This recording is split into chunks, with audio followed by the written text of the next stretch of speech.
وَلَقَدْ يَسَّرْنَا الْقُرْآنَ لِلذِّكْرِ فَهَلْ مِن مُّدَّكِرٍ.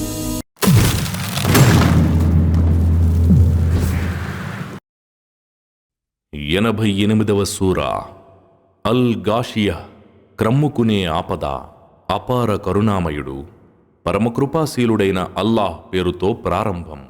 క్రమ్ముకునే ఆపద సంగతి గాని నీకు చేరిందా? ఆ రోజు ఎన్నో ముఖాలు అవమానంతో పాలిపోయి ఉంటాయి, శ్రమిస్తూ అలసి సొలసి ఉంటాయి. వారు మండే అగ్నికి ఆహుతి అవుతారు. వారికి ఉడికే చలమనీరు త్రాగించబడుతుంది. వారికి తినటానికి ముండ్ల చెట్టు తప్ప వేరొకటి ఆహారంగా దొరకదు. అది వారిని లావుగానూ చెయ్యదు, వారిని ఆకలిని కూడా తీర్చదు. మరెన్నో ముఖాలు ఆనాడు నవనవలాడుతూ ఉంటాయి. వారు తమ కృషిపై సంతోషంతో ఉంటారు, ఉన్నతమైన స్వర్గంలో ఉంటారు. వారక్కడ ఎలాంటి అపసవ్యమైన మాట వినరు. అందులో అద్భుతంగా ప్రవహించే ఒక సెలయేరు ఉంటుంది. ఇంకా అందులో రాజసం ఉట్టిపడే ఎత్తైన పీఠాలు వేయబడి ఉంటాయి.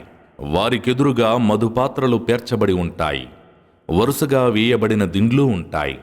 అన్ని వైపులా పట్టు తివాచీలు పరచబడి ఉంటాయి. ఏమిటి, ఒంటెలు ఎలా సృష్టించబడ్డాయో వారు చూడటం లేదా?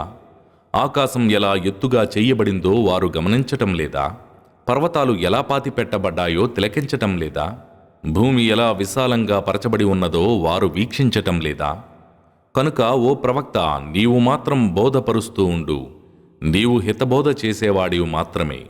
నీవు వారిపై కావలివాడవు కావు. అయితే విముఖత చూపి తిరస్కరించిన వాణ్ణి అల్లాహ్ అతనికి చాలా పెద్ద శిక్ష విధిస్తాడు. ఎట్టి పరిస్థితుల్లోనూ వారు మా వద్దకే తిరిగి రావలసి ఉన్నది. మరి వారి నుండి లెక్క తీసుకునే బాధ్యత మాపైనే ఉంది.